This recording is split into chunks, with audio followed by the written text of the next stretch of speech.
हरे कृष्णा राधे राधे। आपका स्वागत है आपके अपने चैनल राधा कृष्ण लीला में।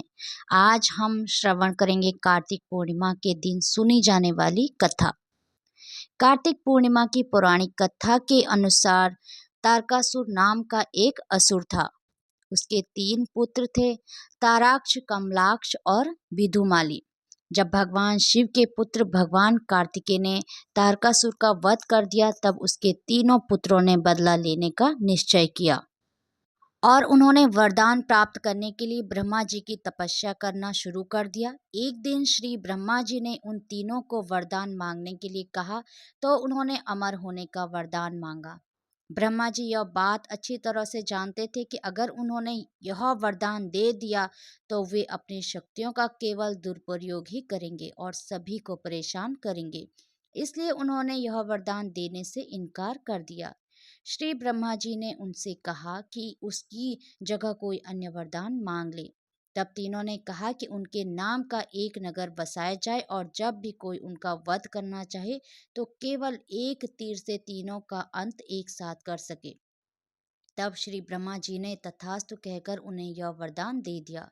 वरदान प्राप्त करने के बाद तारकासुर के पुत्रों ने तीनों लोगों पर अधिकार कर लिया और देवताओं पर अत्याचार करने लगे।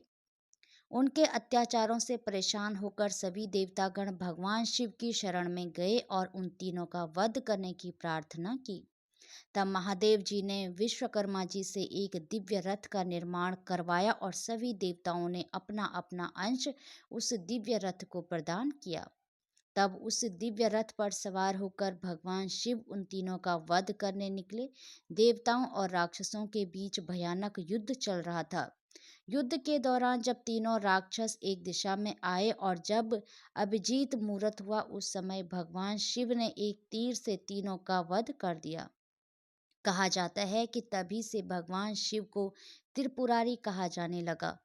उन तीनों के अत्याचारों से मुक्त होने की खुशी में देवताओं ने देव दिवाली मनाई, दीप जलाकर खुशियां मनाई। इसी कारण से कार्तिक पूर्णिमा को त्रिपुरारी पूर्णिमा और देव दिवाली के रूप में भी मनाया जाता है, क्योंकि जिस दिन भगवान शिव ने तारकासुर के पुत्रों का वध किया था, वह दिन कार्तिक पूर्णिमा का दिन था।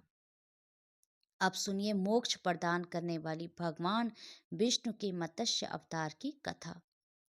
मान्यताओं के अनुसार एक बार एक प्रतापी राजा था जिसका नाम सत्यव्रत था। कृतमाला नदी में स्नान कर रहा था। स्नान के पश्चात जब सूर्य देव को तर्पण देने के लिए उसने अपने हाथ उठाए तो उसकी अंजलि में एक छोटी सी मछली आ गई। राजा सत्यव्रत ने मछली को पुनः नदी में छोड़ दिया, लेकिन तभी वह मछली बोल उठी कि राजन, इस जल में बड़े बड़े जीव रहते हैं जो छोटे छोटे जीवों को मारकर खा जाते हैं। कृपया मेरे प्राणों की रक्षा कीजिए। तब सत्यव्रत के हृदय में उस मछली के लिए दया उत्पन्न हुई और वह उस मछली को कमंडल में रखकर अपने घर ले आया। अगली सुबह जब सत्यव्रत नींद से उठा, तब मछली का शरीर इतना बड़ा हो चुका था कि कमंडल भी छोटा पड़ने लगा। तब मछली बोली, हे राजन, मेरे रहने के लिए कोई और स्थान हो तो कृपया ढूंढिए, मैं इसमें नहीं रह पा रही हूँ। तब राजा ने मछली को कमंडल से निकालकर पानी के बड़े मटके में रख दिया। एक दिन के बाद मटका भी मछली के लिए छोटा पड़ने लगा। ऐसा करते करते मछली का आकार इतना बड़ा हो गया कि उसे सरोवर में रखना भी संभव नहीं रहा। जब सरोवर भी छोटा पड़ गया तो उसे समुद्र में डाल दिया गया। अब आश्चर्य की बात यह हुई कि विशाल समुद्र भी मछली के लिए छोटा पड़ गया। तब राजा सत्यव्रत ने बड़े ही विनम्र स्वर में पूछा कि आप कौन है जिन्होंने सागर को भी डुबो दिया है। तब भगवान विष्णु ने उत्तर दिया कि हे महग्रीव नामक दैत्य के वध के लिए आया हूँ, जिसने छल से वेदों को चुरा लिया है और उसके कारण ही जगत में चारों ओर अज्ञानता और अधर्म फैल गया है। मत्स्य रूपधारी भगवान विष्णु ने कहा कि आज से ठीक 7वें दिन के बाद पृथ्वी पर प्रलय आएगी और वह समय बहुत ही भयानक होगा। संपूर्ण पृथ्वी जलमग्न हो जाएगी, जल के अलावा यहाँ कुछ भी नहीं बचेगा। तब उसके पास एक नाव पहुंचेगी और उस समय आप सभी प्रकार के जरूरी अनाज, औषधि, बीज और सप्त ऋषियों को साथ लेकर उस नाव पर सवार हो जाइए। मैं उसी समय फिर आपसे मिलूंगा। राजा ने भगवान को यह आदेश स्वीकार कर लिया और 7वें दिन जब पृथ्वी पर प्रलय चक्र ने अपना आकार बढ़ाना शुरू किया और समुद्र सीमाओं को लांघ कर सबको जलमग्न करने लगा, तब उसी समय सत्यव्रत को एक नाव दिखाई दी। आदेश के अनुसार सत्यव्रत ने नाव में सप्त ऋषियों को सम्मान पूर्वक चढ़ाया और साथ ही महत्वपूर्ण अनाज औषधि को भरकर सत्यव्रत भी उसी नाव पर सवार हो गया। सागर के वेग के कारण नाव अपने आप चलने लगी। चारों ओर जल के सिवा कुछ दिखाई नहीं दिया।